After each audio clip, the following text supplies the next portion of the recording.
Nag-aalab na mga kaganapan sa kasulok-sulukan ng Kalakang Maynila sa loob ng ating bansa at saan mang dako ng mundo. Naglalakab-lab! Natatampukan ng mga pambihirang kaganapan na bumabandera sa mga police blotters, mga kulay dugong pangyayari na nakakagimbal at mga nakakatawang pansin eksena na tiyak na pag-uusapan. Naglalagablab! At narito na ang naglalagablab na mga balita sa DCXL 558! Naglalagablab sa 558! Tuloy ang mga balita. Lunes na umaga mga sama at 3 ng Pebrero 2014. Alam po ni Weng, ako si Buddy. May matindi pong nangyari. Patay na ng matagpuan ang mag-ina dyan sa lubho ng kotse sa compartment sa may barangay Moonwalk, Parañaque City, linggo ng madaling araw. Kinilala ang mga biktima sina Fe Rafael, 54 anyos at Danilo Rafael Jr., 18. Kasilid pa ang mga biktima sa compartment ang kotseng may plakang TQN 896 na nakaparada sa Timothy Street Multinational Village. Posible ani lang ang responsable sa pagpatay sa maginay mismong ang padre di pamilya nila na si Danilo Rafael Sr., 55. Ayon kay Parañaque City Police Chief Ariel Andrade, iniwan ng sospek ang kotse sa harap ng bahay ng biyanan niya. Pinagtaka ito ng mga kamag-anak ng mga biktima kahit inspeksyon ito at tumambad sa kanilang katawan ng mga biktimang kapwa nagtamo ng palo sa ulo. Kwento pa ng mga kaanak, masyado raw siloso ang sospek na hinahanap na ngayon ng mga otoridad. Patuloy po ang ginagawang investigasyon ng pulis sa karumaldumal na krimen habang tinutugis na ang sospek. Sa 558! Dahil naman sa labis na kalashingan, pali ang buto sa paa at putok ang ulo ng isang lalaki matapos mahulog sa tunnel dyan sa Araneta, Cubao, lungsod po ng Quezon. Inoobserba na sa East Avenue Medical Center ang biktima si Matthew David. Ganda ng pangalan. 19 anyos, sign kay Piotr Fernando de la Cruz ng Station 1 ng QCPD. Huling nakitang tumatawid ang biktima sa may tunnel kanina alas 2 po na madaling araw. Patuloy naman daw na inaalam kung paano nahulog ang biktima at kung may sapat nga bang safety measure sa lugar na pinagkahulugan nito. Naglalagabla na mga balita.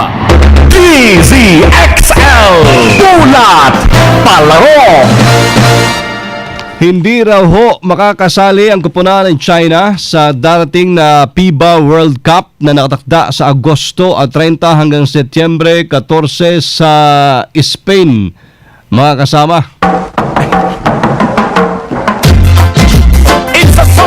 hindi binigyan ng FIBA Central Board ng isa sa 4 na wildcard ticket ang China sa nasabing World Championships na lalawkan ng Gilas, Pilipinas, Iran at South Korea bilang kinatawan po ng Asia. At sa halip, mas pinili ng FIBA Central Board na paglaruin sa FIBA World Cup ang number 7 Turkey, number 10 Brazil, number 5 Greece at number 39 Finland para kumpletuhin po ang 24-team cast. Bukod sa China, hindi rin nabigyan ng wildcard ng Germany, Italia, Canada, Venezuela, Israel, Poland, Nigeria, Qatar, Russia at Bosnia-Herzegovina. Nabatid na kabuang 15 bansa ang nag-apply para sa 4 na wildcard slots at nagbayad pa ng donasyong 500,000 euros o halos 30 milyong piso sa FIBA. Naglalagabla sa 558 DZXL Showbiz Balita.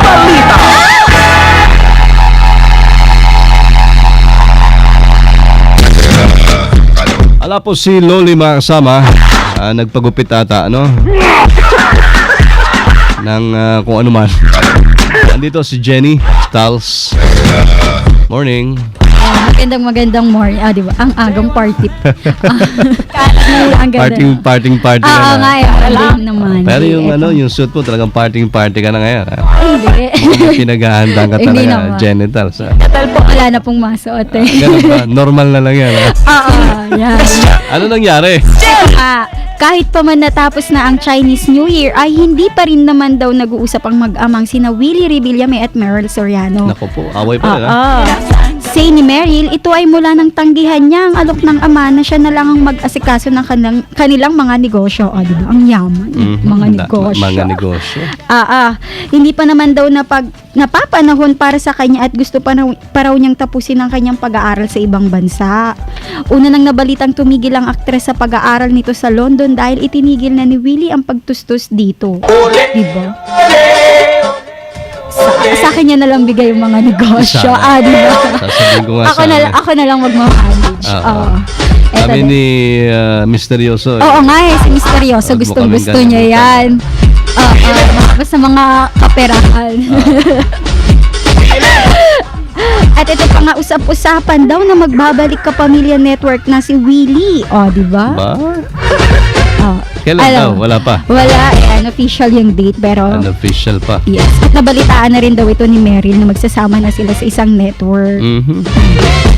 Tamo nga naman, Nagkita rin ng mag-ama. At yan ang aking showbiz balita. Kasama mo sa DSXL News Center. Ako po si Jenny. Tal sa Sintalbog silang lahat. Tatak. Armen. Thank you! Tal. Hindi gasgas, hindi umatras, medyo madulas. Ito ang balitang panghimagas. Please welcome mga kasama. Nako, ito hoy namimiss na marami pag wala ito eh. Misteryoso, magandang umaga. Magandang umaga po, Sir Buddy. Kamusta ang weekend muna? Okay naman po. Hindi ka ba napagod? Hindi naman. Tama lang. Okay. Tama lang. Mali yata yung tanong ko. Hindi ka ba pinagod? Ganun din. Hindi Okay. naman. Hindi na. Okay, ito po ang ating balitang panghimagas ngayong umaga. Magbubukas sa South Park District, Los Angeles, California ang bagong restaurant na may kakaibang recipe sa pagluluto ng manok. Manok. Manok ha. Kakaiba ito dahil Manok. sa bagong eksperimentong naimbento ni Adam Fleischman kung saan pinagsama ang tsokolate at piniritong manok. Tsokolate at piniritong manok. Hira. Ang bihirang kombinasyon niya. Ayon kay Fleischman, ang Choco Chicken ay lubos na naiiba sa lahat dahil hindi ito isang tradisyonal na piniritong manok o manok na sinausaw sa chocolate, kundi isa itong bagong estilo ng manok kung saan taste is to believe. Ano daw yung kanilang slogan? To taste is to believe. Taste is to believe. Yes. Wow. Inaasahang magbubukas ang Choco Chicken Restaurant sa darating na March. Dito ba sa atin may ganyan? Wala pa nito eh. Ay, hindi. Madami na palang tindahan dito ng piniritong chicken. Piniritong chicken yan. Kasabay nito, ang kaibigan ni Fleischman na si Phil Rosenthal, isang TV producer, ay nagpost na ng picture sa Twitter matapos matikman ang Choco Chicken at tinawag naman niyang delicious. Bukod sa flavored chicken, maghahain din ang putahe ng ibang putahe ang restaurant tulad ng biscuits, sides, sauces, beer, wine at cocktails. Ito po ang litrato ng Pakita mo. ating Choco Chicken. Ito ang camera. Yan. Choco chicken. Yes. Ayos ah. Yan ang Piniritong ating manok chocolate. na may tsokolate. Yes. Yan po ang ating balita panghimagas. Siyempre hatid sa inyo ng nag-iisa, walang iba kundi si Misteryoso. Good morning. Morning! Misteryoso. Ito ang ating misteryosong lantad.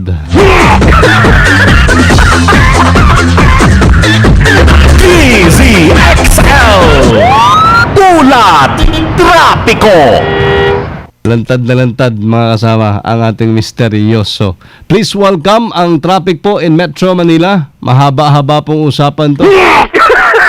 Sylvester Rambo, Labay is the guy. Morning Rambo. Good morning, kasamang buddy at sa ating mga motorista na tumatahak dito sa kahabaan ng EDSA. Tulad ng dati kapag Monday o Lunes ay usad pagong, no? Ang daloy halos hindi na umuusad kasamang buddy. Talagang mabigat ang daloy ng mga sakyan ha. Buddy, ay mabagal ang usad ng mga sasakyan at dito sa harapan ng Station 10 nakikita ko na halos hindi na umusad. Kung umusad pa abay mabilis pa yung langgam na gumagapang Ba? sa lupa. Tindi talaga. Hindi yung description dito sa Oo nga. daloy ng trapiko. Lalo na yung langgam na kulay itim, Kulay itim. mabilis yun. Yun, oo. At Oo. disiplinado. Yung, At kahit sila mabilis yung mga langgam na yan, hindi nila kinakalimutang batiin ang kasalubong nila. tamang body. At meron silang disiplina na yan dapat tularan natin na maging katulad ng langgam. Ibig mo sabihin, sila talaga may pedestrian lane doon sila dumadaan, ha? Tama ka. Merong pedestrian dumaan doon sa gitna. Sa gilid dumadaan yung mga langgam. Ang tukso lang sa nila, yung asukal, eh, ano? Oo. Yung matamis. Hanggang ito ay makarating kasamang body sa harapan ng EDSA right dyan sa POA, mabagal yung usad ng mga sasakyan. Pagkalampas nito ay umuusad pero mabagal pa rin hanggang Guadalupe. Sa kabilang linya patungo sa norte ay tuloy-tuloy ang usad ng mga sasakyan. Bagyang bumabagal sa Sio Boulevard, pagkalampas tuloy-tuloy na at muling babagal paglampas ng EDSA kanto ng Aurora Boulevard, particular sa mga harapan ng mga terminal, pero pagkalampas tuloy-tuloy ang usad ng mga sasakyan. Moto! Moto natin ngayon kasi hatog na hatid natin sa birthday boy darating 14 na 26th birthday kay kasama natin sa nabuhay si Val Gonzales. Happy birthday! Ayan, yung birthday boy yan. Advance. Malapit na. Sa Feb 14 kamo. Apo. At kay nakikinig din ngayon yung ating professor, si Professor Eric San Juan na may forum tuwing Friday. Magaganda, may kapupulutan kang mga issue yung mga guest ni Professor Eric San Juan. That's right. At Joby de Guzman. Yan. Si Mark The Spark Balmores ng Manila Bulletin. Abay nakikinig rin. Lalo na si Jennifer Villamor Tusok yan sa Calamba, Laguna. M-O-T-T-O ko or motto, there is no elevator to success. All you have to do is to take the stairs. Tagalogs! Kasamang buddy, walang madalian o shortcut sa pag-unlad sa buhay. Huwag kang kakaliwa, huwag ka rin kakanan. May diretso lang sa tuwid na daan ng tagumpay. Sa madaling salita, kasamang buddy, yes, sir. huwag kang mangho-hold up, huwag kang magnanakaw, at higit sa lahat, huwag kang mambubugbog para lamang magkamal ng 1,000,000 piso. Wala bang kanugtong na pangalan? Di ba? Yun lang. Okay. Mabuhay ka. Alam na nila yun. Alam na. Di ba? Mabuhay ka. Kakasamang buddy, kasama mo sa kahaba ng EDSA, Silvestre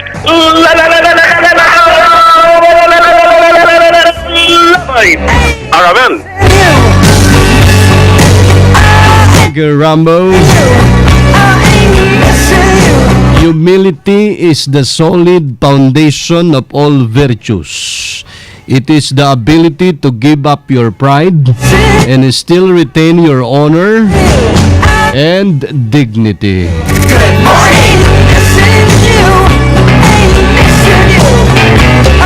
Dire-diretsong naglalagablab na mabalitang tatak RMN. Mga kasama niyo po napakinggan sa DZXL 558. Yung pong umaga ng Lunes, Feb 3, 2014. Kasama niyo po ang serbisyo publiko. Ano ni Weng de la Peña from the province of Occidental Mindoro. Ako si Buddy Oberas. Aming lahat dine ay tatak RMN. Everyone else but you. Baby, you light up my world like nobody else. The way that you flip your hair gets me overwhelmed. But when you smile at the ground, it ain't hard to tell. You don't know. Sumayin niyo ang 15 minutong kalipunan ng mga pinakahuling kaganapan sa Kalakang, Maynila, sa ating bansa at saan mang dako ng mundo. Naglalagablab! Dito lamang sa Unang Pihit, DZXL 558, ang bagong kasama mo!